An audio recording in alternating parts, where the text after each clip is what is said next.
Hello students, welcome to all of you on my YouTube channel Shukla and company. आज हम BH2 BCom and MCom entrance का अपना next topic करने चल रहे हैं। जो बिल्स ऑफ एक्सचेंज का टॉपिक हम कर रहे थे उसी का कंटिन्यूएशन है। आज का टॉपिक हमारा है डिसऑनर ऑफ बिल। मीन्स हम यहाँ पे कहें कि अगर ड्यू डेट पे ड्रॉवी जो है बिल का अमाउंट पे करने से फेल कर गया, मीन्स वो पे नहीं कर पाया, तो ऐसे सिचुएशन को हम क्या बोलते हैं? Dishonour of bill. इसी को बोलते हैं अनादर। ठीक, अब इसको हम देख लेते हैं कि अगर हम डिसऑनर की बात करें क्या होगा। When drawee fails to pay amount of bill on due date. ठीक, मीन्स डिसऑनर क्या होता है? When drawee fails to pay amount of bill on due date. Due date पे जब वो अपना बिल का अमाउंट पे नहीं कर पाता है तो डिसऑनर बोला जाता है, अनादर बोला जाता है। अब ध्यान दीजिए कि यहाँ पे जब डिसऑनर हो रहा है तो ड्रॉवर या जो भी बिल को रखा होगा अपने पास, मीन्स अगर हम बोले कि ड्रॉवर ने क्या किया था कि बिल को बैंक से डिस्काउंट कराया या इंडोर्स किया या सेंड फॉर कलेक्शन किया बैंक के पास, तो वैसे केस में वो सभी पार्टीज क्या करते हैं कि फ्यूचर में कोई प्रॉब्लम न क्रिएट हो, उस प्रॉब्लम से बचने के लिए इस डिसऑनर के मतलब सारे सिचुएशन को एक ऑफिसर के पास जाते हैं, नोट कराते हैं। जैसे कि क्या होता है कि नॉर्मली हम लोग के लाइफ में अगर कभी दो पार्टीज के बीच में झगड़ा हो जाता है तो हम लोग क्या करते हैं? थाने में जाके केस दर्ज कराते हैं। ठीक, तो उसी तरीके से बिल्स ऑफ एक्सचेंज के केस में अगर ड्रॉवी ड्यू डेट पे पेमेंट नहीं कर पाता है तो ड्रॉवर या जो भी बिल रखा रहेगा वो जाके उस सारे सिचुएशन को उस पर्सन के पास क्या कराता है? नोट कराता है, और वो पर्सन क्या करता है? उस चीज के लिए फीस चार्ज करता है। और जिस पर्सन के पास एक केस फाइल कराया जाता है वो गवर्नमेंट के द्वारा अपॉइंटेड पर्सन होता है, जिसको हम बोलते हैं bills of exchange means negotiable instrument act के अकॉर्डिंग उसका जो नाम दिया गया है नोटरी पब्लिक। और जो वो फीस चार्ज कर रहा है इस केस को फाइल करने के लिए नोटिंग चार्जेस, ऐसा इसलिए कराया जाता है ताकि उसका एक रिटन प्रूफ हो जाए। फ्यूचर में अगर ड्रॉवी पैसा देने से मुकर दे तो उसके खिलाफ जो भी अप्रोप्रिएट एक्शन होगा वो लिया जा सकता है। ठीक, तो हम यहां पे बोले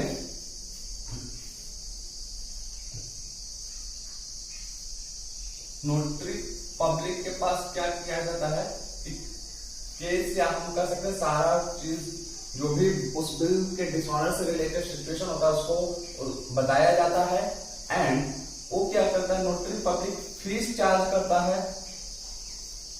उस केस के लिए। और ये ध्यान दीजिए जब वो फीस लेता है तो उस टाइम करेंट टाइम में वो फीस पे किसके द्वारा किया जाएगा? ये भी ध्यान दीजिए, पेड बाय ड्रॉवर या हम बोले holder of bill. Holder of bill से मतलब मेरा हो जाएगा जिस भी पर्सन के पास ड्यू डेट के टाइम बिल होगा वो पर्सन उस टाइम क्या करेगा? पे करेगा। लेकिन साथ में ये भी ध्यान दीजिएगा, हम बोले इसको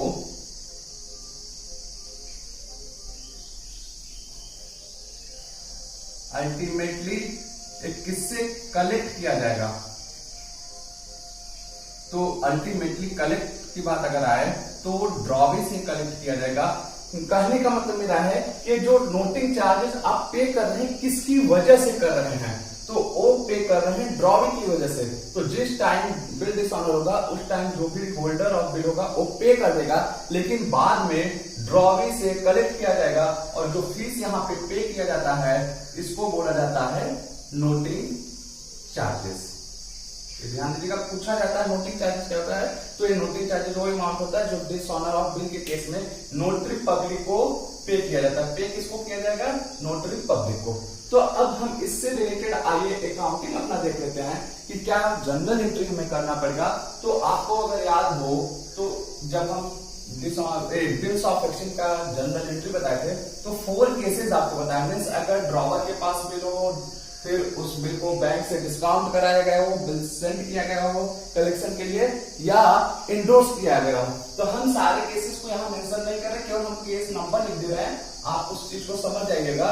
तो case number first, case number second, case number third, case number 4th, ठीक।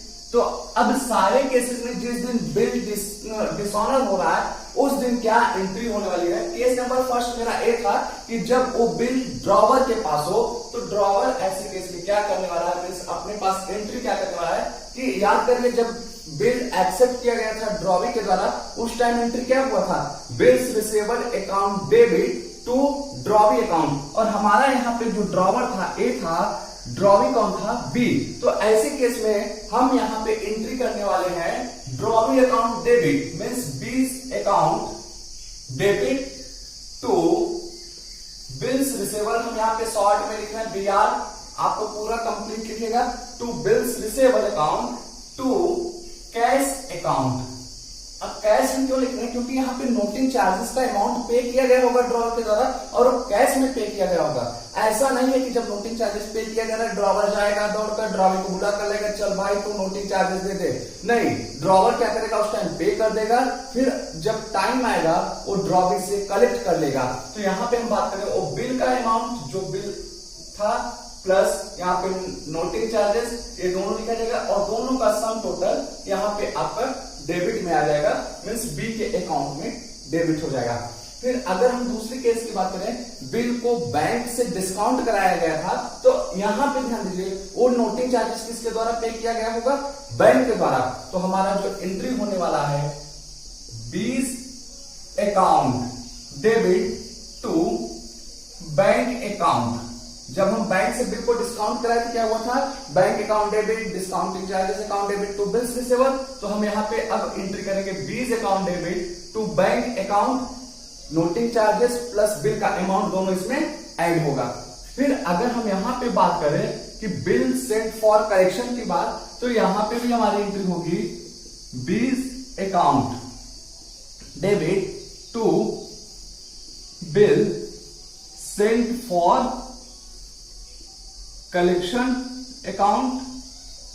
अगर नोटिंग चार्ज यहां पे भी पे किया गया होगा तो टू बैंक अकाउंट हम कर देंगे एंड दोनों का सम टोटल यहां पे हम क्या करेंगे, डेबिट में कर देंगे। अगर हम बात करें बिल इंडोर्स हुआ था, तो इंडोर्स के केस में हमने जो पार्टी जो की थी मिस्टर सी को, तो ऐसे केस में क्या होगा कि यहाँ पे नोटिंग चार्जेस मिस्टर सी के द्वारा पे किया जाएगा। तो हमारी यहाँ पे जो जनरल एंट्री होने वाली है 20 account debit to C's account. यहां पे सी के अकाउंट में होगा कि बिल का अमाउंट प्लस नोटिंग चार्जेस दोनों क्रेडिट होंगे, वही अमाउंट यहां पे डेबिट होगा। ए एंट्री हम बात कर रहे हैं in the books of drawer. अब अगर हम ड्रॉवी के बुक में एंट्री की बात करें तो उस पर ध्यान दीजिएगा, ड्रॉवी अपने यहां क्या एंट्री करेगा, ड्रॉवी की बुक में हम बात करें मींस बी अपने बुक में क्या एंट्री करेगा। तो जब बिल लिखा गया था तो उस टाइम याद करके क्या एंट्री बिल उसने किया था, A's account debit to bills payable. अब यहां पे अगर हम बात करें तो जस्ट उसकी रिवर्स एंट्री करने वाला है, means bills payable account debit to A's account. अब एक चीज और ध्यान दीजिए कि यहाँ पे जब डिसऑनर हुआ बिल तो हमने नोटिंग चार्जेस की बात की, तो नोटिंग चार्जेस ये भी बताया कि अल्टीमेटली किससे वसूला जाने वाला है, वो ड्रॉवी से वसूला जाने वाला है। तो अगर ड्रॉवी नोटिंग चार्जेस पे करेगा ड्रॉवर को, तो ड्रॉवी के पॉइंट ऑफ व्यू से क्या होगा, एक तरीके से कह सकते हैं एक्सपेंसेस है उसके लिए। तो एक्सपेंसेस हुआ, दैट मींस नोटिंग चार्जेस मेरा नॉमिनल अकाउंट और नॉमिनल अकाउंट है तो डेबिट ऑल एक्सपेंसेस। तो यहां पे हमारा क्या होगा, नोटिंग चार्जेस अकाउंट डेबिट हो जाएगा, नोटिंग चार्जेस अकाउंट डेबिट। एक चीज ध्यान दीजिएगा कि पूरे केस में नोटिंग चार्जेस वर्ड सिर्फ और सिर्फ ड्रॉविंग के बुक्स ऑफ अकाउंट में यूज किया जाता है। ड्रॉवर के बुक में कहीं भी नोटिंग चार्जेस क्रेडिट में नहीं आने वाला है, वहां पे कैश या बैंक वर्ड यूज होगा, मीन्स जो पार्टी पे किया होगा उसका नाम यूज होगा, लेकिन नोटिंग चार्जेस यहां पे नहीं लिखा जाएगा। इन नोटिंग चार्जेस वर्ड ड्रॉवी के बुक में यूज किया जाएगा। ठीक, ये हुई बात हमारी कि डिसऑनर की एंट्री। अब हम बात करें बाद में अगर ड्रॉवी क्या करता है कि बिल का पेमेंट कर देता है, मीन्स 10 दिन बाद 20 दिन बाद जब भी उसके पास टाइम मिलता है, तो जैसा भी सिचुएशन होता है तो हम यहाँ पे एंट्री कर देंगे।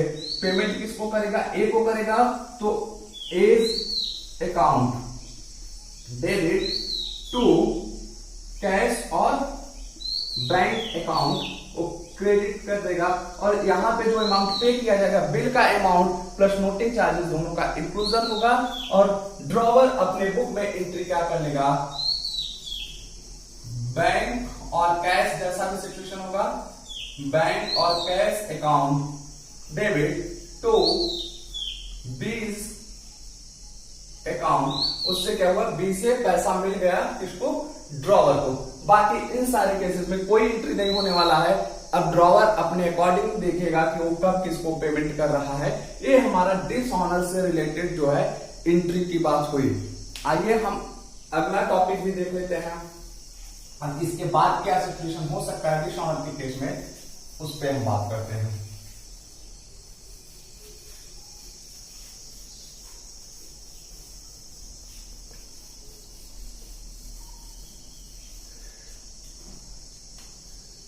अगला मेरा सिचुएशन जो बनता है, रिन्यूअल ऑफ बिल।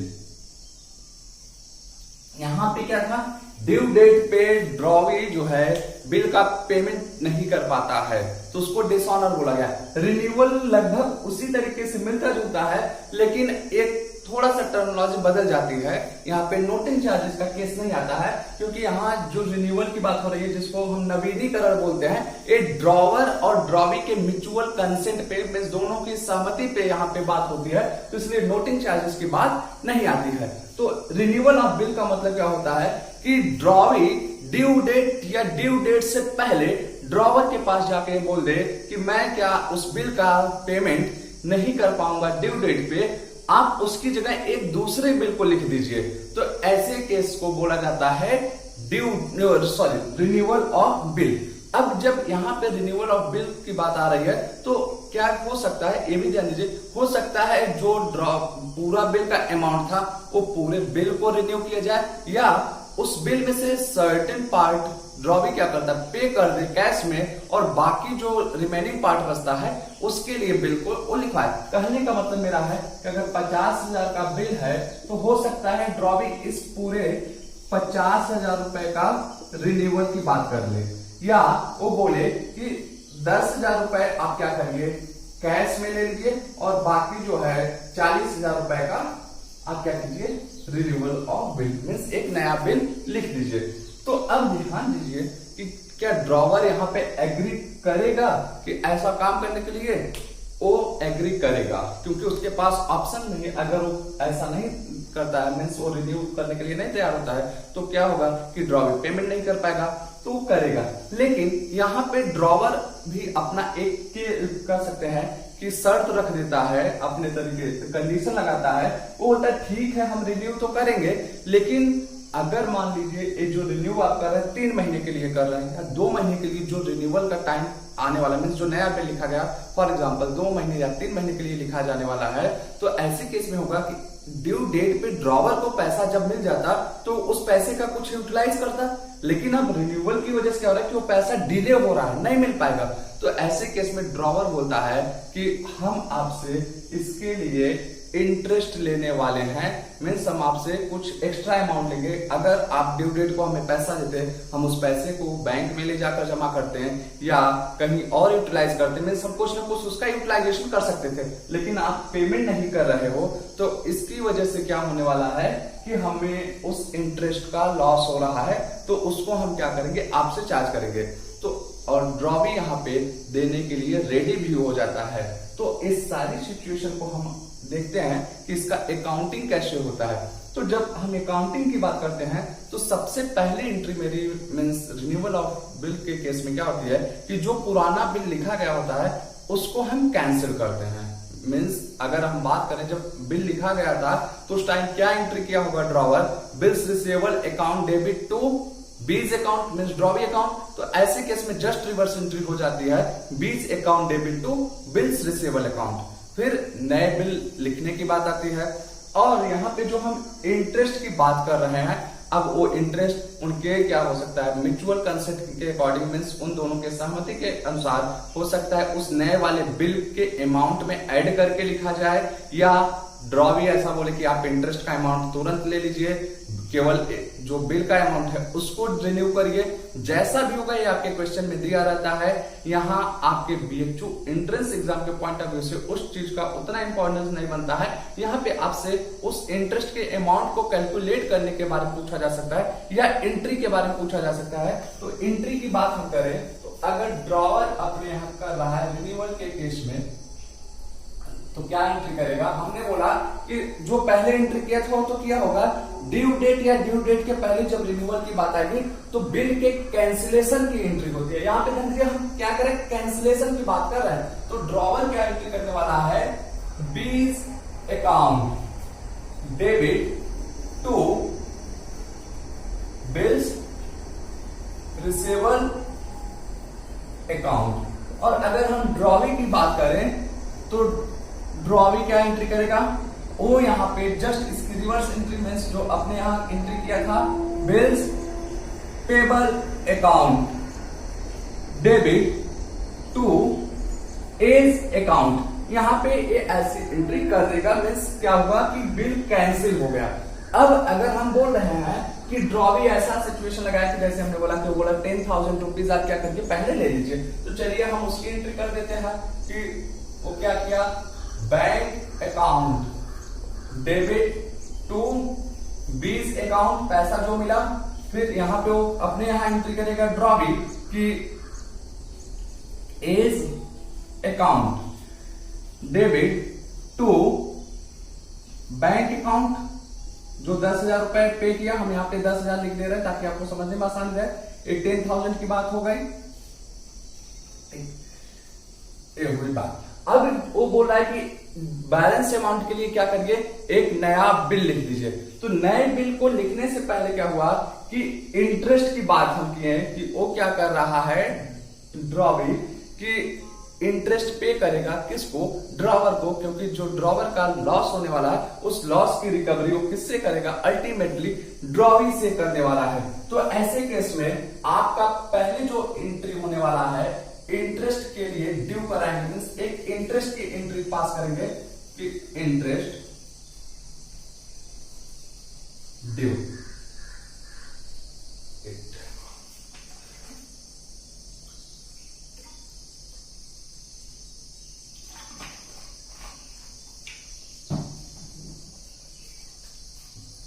अगर हम यहां पे बोले इंटरेस्ट ड्यू कराने की एंट्री तो ध्यान से देखिएगा, bills account debit to interest account means यहाँ पे इंटरेस्ट जो मिलने वाला है बी से मिलने वाला। या अगर हम बोले कि बी क्या कर रहा है, इंटरेस्ट का अमाउंट कैश में दे रहा है कि वो कर रहा है कि नए वाले बिल में इंक्लूड मत कीजिए, तो यहाँ पे एंट्री हो जाएगी cash account debit to interest account. ये एंट्री हम कर देंगे, ठीक। फिर उसके बाद अगर हम बोले कि जो अगला बिल लिखा जाने वाला है, रिन्यू किया जा रहा है बिल, तो उस बिल के लिए मीन्स न्यू बिल की बात हम कर रहे हैं। तो यहाँ पे आप जैसे पहले एंट्री कर देते हैं वैसे ही होगा bills receivable account debit to B's account. अगर यहाँ पे इस बिल्स में इंटरेस्ट का अमाउंट इंक्लूड किया जा रहा है तो आप यहाँ पे क्या कर सकते हैं, टू इंटरेस्ट अकाउंट कर देंगे क्रेडिट में। और ध्यान दीजिएगा तब ए वाली एंट्री आपको पास करने की जरूरत नहीं है कि अगर इंटरेस्ट का अमाउंट न्यू बिल में इंक्लूड करके दिया जा रहा है और फिर ड्यू डेट पे जब इस नए बिल का ड्रॉवी पेमेंट करेगा तो हम वहां पे क्या करेंगे, नॉर्मल एंट्री कर देंगे जो ड्यू डेट पे पेमेंट रिसीव की एंट्री होती थी, means bank account debit to bills receiver. हम बात कर लें कि ड्रॉवी के बुक में क्या एंट्री होने वाली है तो उस पर देख लेते हैं। सेम यही तरीका यहाँ पे ड्रॉवी के बुक में होगा। अगर वो इंटरेस्ट क्या कर रहा है, पे कर दे रहा है पहले, तो कह सकते हैं आप एक तरीके से interest account debit to A's account. एक ड्यू करने की एंट्री कर देगा थर्ड पे ड्यू, एंड फिर कहें हम पे करने की वो एंट्री अगर हम करते हैं तो एक क्या है उसके लिए क्या इंटरेस्ट नॉमिनल अकाउंट होगा, क्योंकि एक्सपेंसेस है, पे कर रहा है। और जब पे करेगा, पे की बात, तो किस चीज का वो पेमेंट करेगा, इंटरेस्ट का किसको पेमेंट करने वाला है, ए को पेमेंट करने वाला है। तो हम कहें कि A's account debit to bank account, ये आपकी एंट्री हो जाएगी ड्रॉविंग के बुक में, या हम बोले रिन्यूअल की जब बिल की बात हो रही है और उसमें क्या कर रहा है वो नए बिल में इंटरेस्ट के अमाउंट को इंक्लूड करके लिख रहा है, तो आप एंट्री कर सकते हैं A's account debit to bills